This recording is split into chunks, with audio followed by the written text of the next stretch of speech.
This is Eugene Byrd from Washington, D.C. on the program Jerusalem Calling. We have Paul Findley coming on in just a moment. Let me explain that I have spent many years in Jerusalem and around Jerusalem, as many people know, and I have spent many years here at the Council for the National Interest, trying to stop the intimidation and the manipulation by the Israel lobby. Eugene Byrd is going on to other tasks and jobs, including the International Foreign Policy Center on Capitol Hill. Paul Findley is going to be the emeritus chairman of CNI, and I will be the emeritus president of CNI, with Ellison Weir coming on, as Paul Findley will tell you. Paul, are you on? Sir, I'm glad to know that you'll be emeritus as well as myself. That's a high position, and I assume it's well paid. Yes, very well paid. It probably consists of a cipher with the rim knocked off. 2 cents a year, I think, is... Paul, tell us about yourself. Most people think of you as the icon of the movement to try and contain the Israel lobby. You were the first member of Congress really to speak out. Senator Fulbright had come out with hearings in the 1960s, but they didn't really go anywhere. But after you left Congress, you wrote a book that was really the beginning of the movement to contain the Israel lobby. Can you tell us about your time in Congress and your time preparing to write that book, and who chose the title? It's a wonderful title. Well, I can't tell you who chose the title. It's a friend of long standing, one of the really important people in our country. But when he chose the title, urged me to write the book, They Dare to Speak Out. In fact, beyond that, he helped to organize interviews with the many people I did interview in order to get the research done for the book. But he made it very plain that because of his position, he would like never to have his name divulged, so I better keep his secret even this many years later. But the idea came to me unexpectedly when I received a call while in the cloakroom of the House. We had a post-election session which lasted into December after November of 1982, when the constituency decided my term in Congress was long enough and I should go back home to Illinois. They didn't specify Illinois, but I chose that site as the place to go. Once I had launched the Council for the National Interest, had written my first book, They Dare to Speak Out.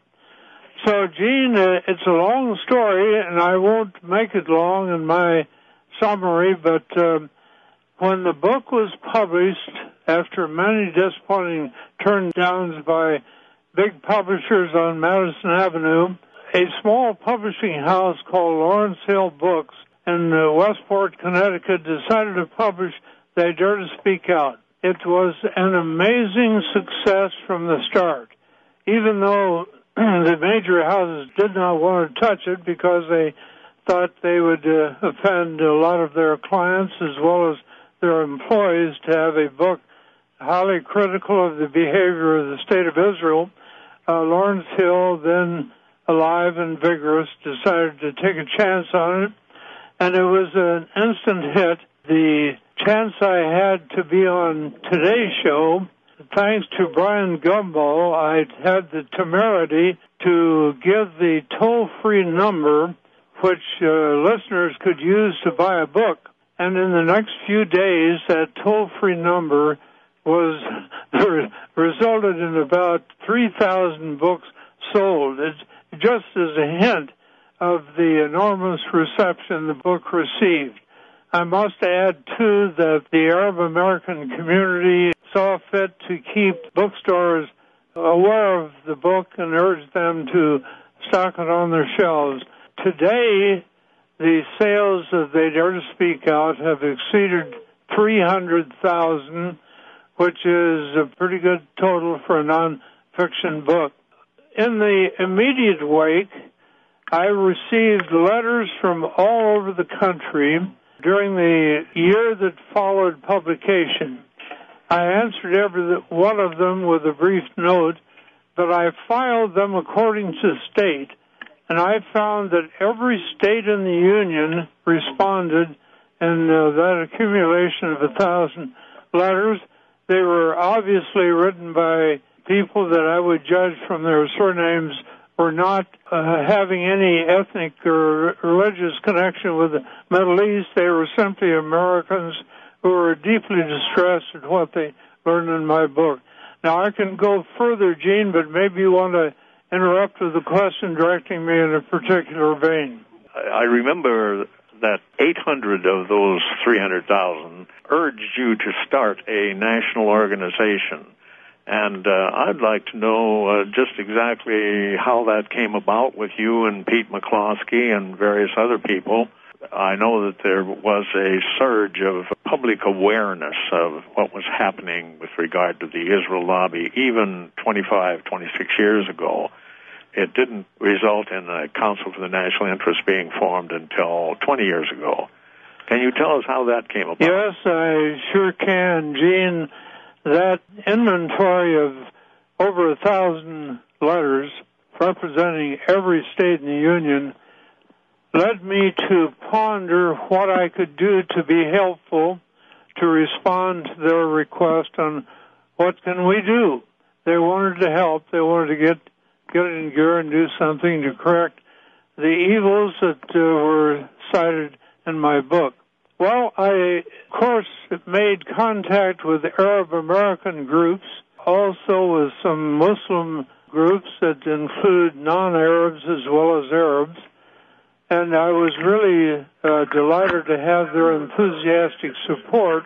But I knew that these two groups of Americans were not really that numerous. They didn't reach the bulk of the American people, and I had to reach beyond that in order to satisfy the curious questions and requests from the letters I'd received.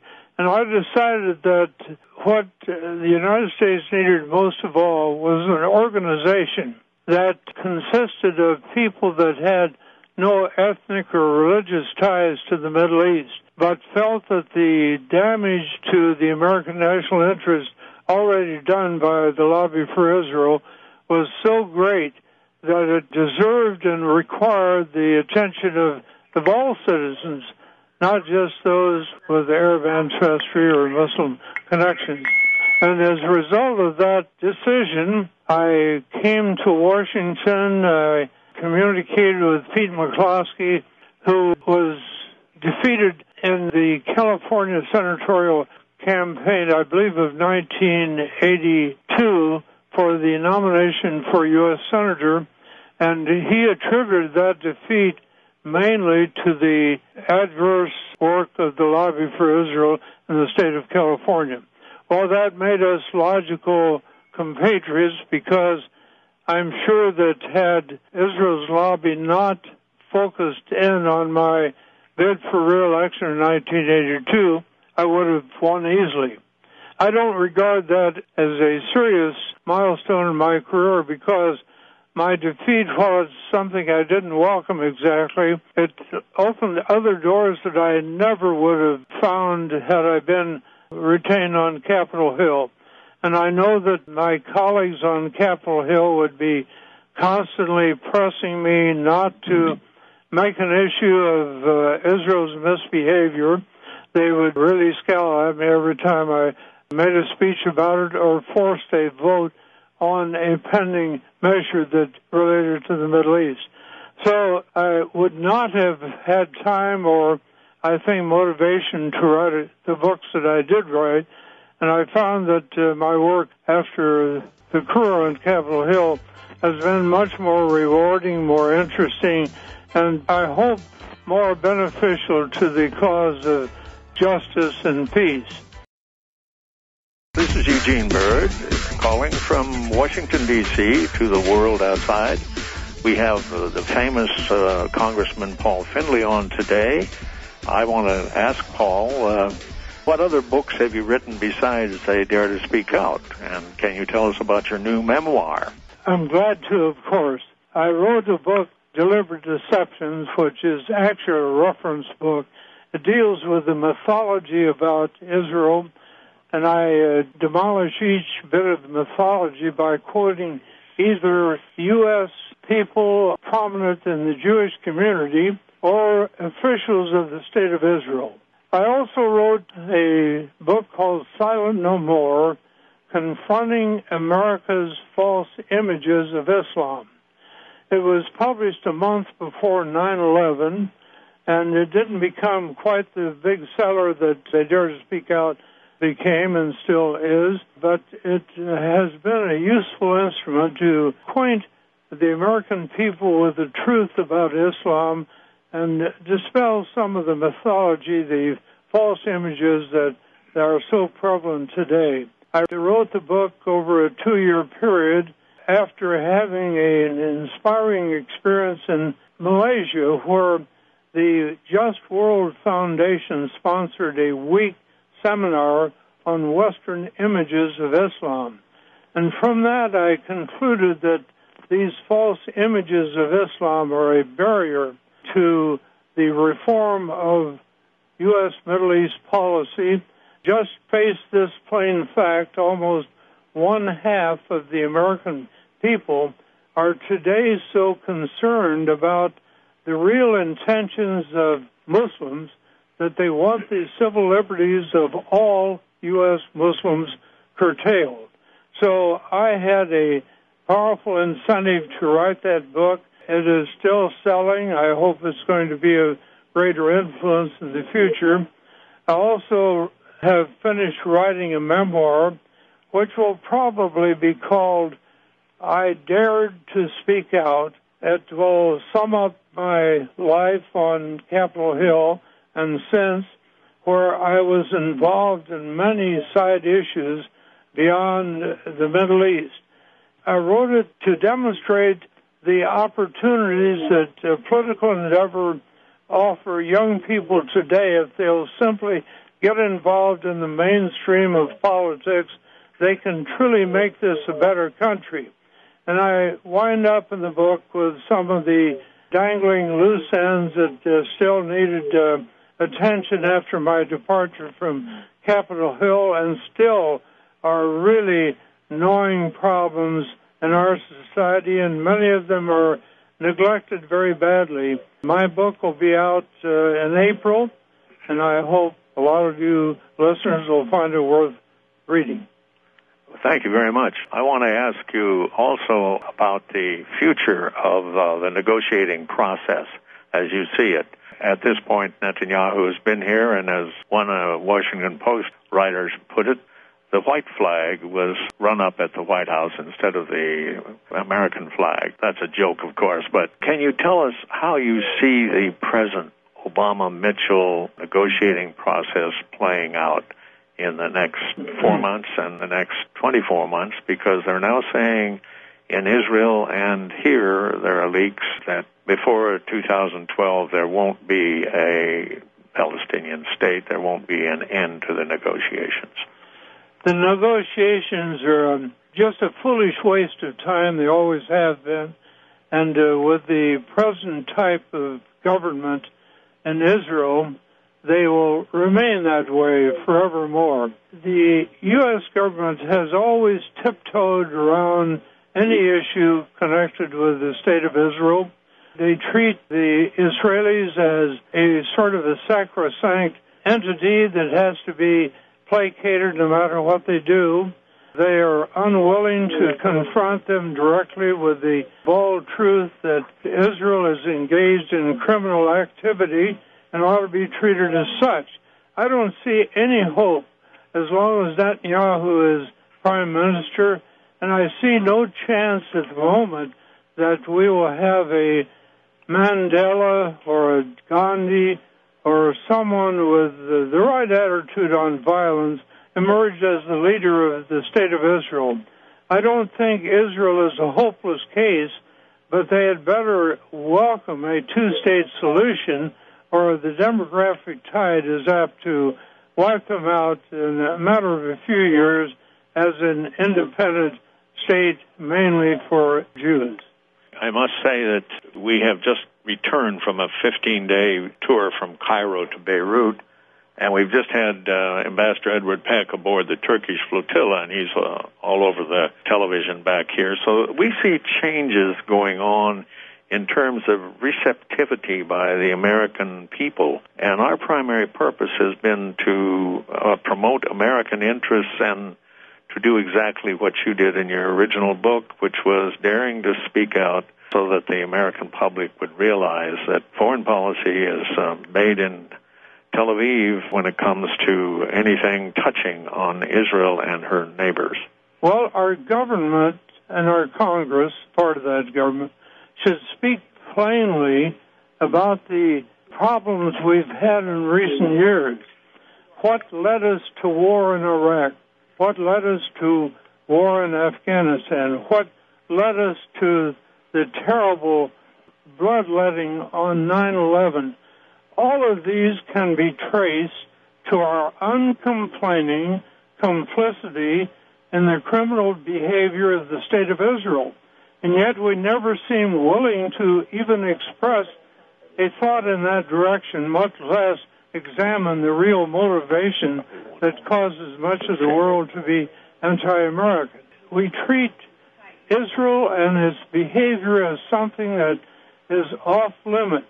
We have no real freedom of speech in America in relationship to Israel and its behavior. And until we're willing to face up to the fact that this behavior is criminal, it has led us into disaster after disaster, how can we expect to have any change occur in the State of Israel? They act as if we are a bunch of puppets. They act as if we are trained poodles jumping through the hoop that is held by the lobby for Israel. I find almost no voices in Congress today that speak up clearly about the real reason why people worldwide now are anti-American and why we are in such desperate war-making activities as a nation. Mitchell and others have said that one of the dangers in American policy in the Middle East is that they have encouraged the growth of militarism, of military weapons. It's the largest market in the world for military weapons, including ones that are very advanced that come from Israel. She's one of the great exporters of arms. How do we stop all this, Paul? Well, Gene, to me, it's simple. We need to stop financing bad behavior. We need to call a halt to U.S. aid to Israel. And no one ever mentions that on Capitol Hill as the antidote to the misery that we're in. But it's the only way to respond properly and effectively. And if our government would make it plain to Israel that U.S. aid will stop until they stop their misbehavior will stop. Moshe Dayan was once asked in my presence, the questioner said, the U.S. gives a lot of money and arms to Israel and then tells Israel how we would like to have them behave, but Israel takes the money and the arms and does what he wants to, continues criminal behavior. And the questioner said, Moshe Dayan, what would happen if the U.S. government would refuse to provide money and arms if our demands on policy change are not met? And Moshe Dayan said, we would change our policy. It was that plain, and I'm sure that's true. If the U.S. government could muster the good sense, the backbone, the honesty to call a spade, the behavior of Israel would change almost overnight. This is Eugene Byrd calling from Washington, D.C. on the show Jerusalem Calling. We have a caller on the line from Greenville. I just want to have a short question for Congressman Paul Findley. Before anything, I would like to thank the Congressman for his effort to have justice around the world, especially the Middle East. I would like to ask him why Iraq was given only a limited number of months to comply with the United Nations Security Council when Iraq occupied Kuwait. Why Israel is either ignoring the law or ignoring the facts or possibly combination of them. Why is Israel continuing to occupy land for 43 years? Yes, Paul, go ahead. Gene, I'm not sure I got that clearly. I guess the last statement is probably the key. Why is Israel permitted to occupy Palestinian land after 43 years? Well, it's a dreadful indictment of our society that occupation has continued all those years, but it's an even worse indictment of our society because even though we have given lip service to justice and peace in the Middle East, we have not taken one single step of importance to get Israel to behave as it should. The aid we provide is considered absolutely critical by many, if not most, Israelis. And if we would make it very clear that this aid is not going to go to a country that continues to violate international law, to violate the human rights of the local people, to use brutal measures of search and seizure to confine the people like cattle behind high walls and fences, if we would make it clear that we will not tolerate that sort of behavior and therefore suspend all U.S. aid, we would bring this to an end. I'm sure of that.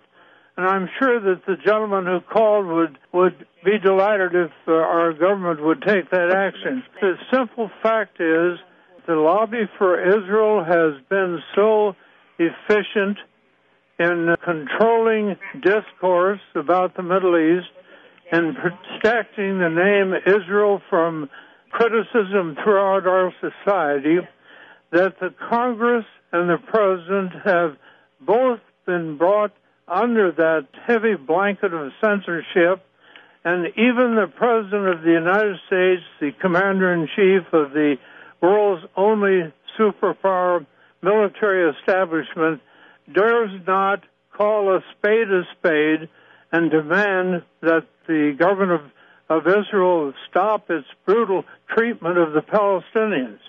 If we would do that, the brutal treatment would come to an end. I'm absolutely sure of that, and I base that statement on nearly 40 years of experience as an active player in this imbroglio. Including more than 20 years on the House Foreign Affairs Committee.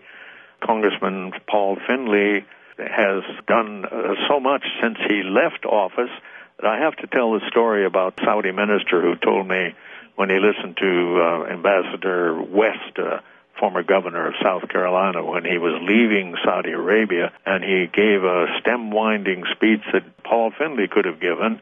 And the minister turned to me and said, "Why do we have to wait until American ambassadors leave before they start speaking the truth?" So, well, the truth is, Gene, as you know, every ambassador has to speak words that are approved by the president. They aren't independent agents. They aren't free to tell the truth as they see it. And that's one of the problems. Even the president is so totally censored in whatever he can say about Israel and Israel's policies. I'm sure you remember when George W. Bush asked Sharon to stop his brutal invasion of the West Bank. Sharon said, "Well, we haven't finished yet, but when we finish, we will stop." And then a few days later, George W. Bush welcomed Sharon as a man of peace to the White House. He got the message. He had spoken out of turn. He never should have criticized the brutal military invasion of the West Bank. Therefore, he changed. The government of Israel is in charge of our political system. A senator former senator, very, very senior one, also from the Middle West. It seems like they dare to speak out more in the Middle West than any place else, not on the East Coast or the West Coast. He told us the other day, he said, the problem is intimidation and manipulation of American policies in the Middle East by pro-Israel groups, by greater Israel groups is the way I like to put it. I'd like to turn to another caller, James from Los Angeles. Hello. Thank you for taking my call. It's a great honor for me to be in touch with Congressman Findley. I consider a very good friend of mine. And James Morris? That's me, sir. Okay, good. It's so good to be on there with you. Two of my very valued friends, yourself and General Jim David, who was mentioned on the cover of the third edition of your They Dare to Speak Out book. I just wanted to get your take. You and I had been in email about this in the past, and you had mentioned that the key incident that really showed the Israelis that they could get away with murder was the deliberate attack on the USS Liberty. You know, I also would like to point out that you had written an excellent foreword in friend Stephen Stegosky's The Transparent Cabal book about the neoconservatives who had pushed us into Iraq. And I wanted to also get your take on the email exchanges I had with General Petraeus. It's an article, and I'll finish with this, at the top of America-hijack.com, and it's titled President Petraeus, the Neocon's Choice. And you had just given me some excellent insight, as usual, in an email to me, and I just wanted to get your take on that, too, sir. Well, thank you for your time. General David Petraeus is the military hero of the moment. Whether he'll be that in another year, I do not know. But the surge into Iraq that is given such credit for the quieting of the civil population there is overstated. The real factors were not the enlargement of U.S. troops in Iraq. The real factors were the decision to separate what once was a multi-religious community, namely Baghdad, into separate compartments for the Sunnis, for the Shiites, and for the others. We also paid off the Shiite militia and the Sunni militias that were so involved heavily in violence. We put them on the payroll for a long period of time. Had those two steps not been taken, I'm sure that the violence would have not been curbed. There would have been no attempt to credit the enlargement of our troop presence. And I'm afraid that the enlargement of our troop presence in Afghanistan is simply going to multiply our disaster, to deepen our disaster in that country. Who knows how Petraeus will come out as a political personality. I think he has a great desire to be president. I think some of his talents would work well in that job. But I'm also inclined to believe that he accepts the use of acts of war as instruments of proper presidential policy. This is Eugene Byrd in Washington, D.C., and we are broadcasting for the 8th month, our weekly broadcasts on WS Radio. Jamil of Virginia, you want to ask a question of Paul Findley, our guest today? This is a courtesy call for both of you, Gene Byrd and Congressman Findley. I'm Jamil Shami, and I wanted to thank you for leading a life of being human. We call our race human beings. You answer the call for freedom, for fairness, for justice, for all. And I wish to commend you, to thank you, and God bless. Paul, do you have a... Well, thanks so much, Dr. Shami. I recall our friendship over the years, and I'm pleased to have that comment from you. I don't deserve the praise, but I sure like it. And from Eugene Byrd, Jamil, of course, I remember you very well, and we'll have to make a trip to the Middle East together soon. Hey, Gene, I've got to say something else. Yes, I know you have hung up your suit as president of CNI, and I've known you since we were both pups, and I really appreciate the great service you rendered as president. You kept the flame burning brightly. You kept the organization together. You increased its size, its reach, its effectiveness. And I'm so sorry that your eyesight and other problems require your resignation from the presidency. But I'm also delighted to know that Ellison Weir is your successor. She's demonstrated a skill in dramatically simplifying and presenting the basic issues before the American people. I'm sure she's going to do a bang-up job for all of us.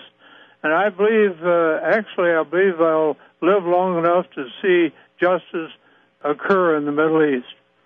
I'm sure you will, because I believe the American public is now turning its attention to the Middle East in terms of solving, finally, the problem of Israel-Palestine and of Israel's relations with her neighbors. We have Jean at Los Angeles calling in. Would you like to come on, Jean? I want to ask Mr. Findley about the USS Liberty. It was his book, They Dare to Speak Out, that made me aware that the attack was not accidental, as I had always thought, that it was indeed a deliberate attack by Israel on the United States. And I've read now many quotes from Dean Rusk to Admiral Moore to the head of the CIA, Helms, who all said it was a deliberate attack. Why has the United States military not been more demanding in having an investigation? And what is the new evidence, since your book in 1985-86, that James Bamford wrote about in his book that tells even more that we're aware of now with Israel's attack on the Liberty? If Americans knew that Israel deliberately attacked and killed and wounded and maimed American sailors, I think they would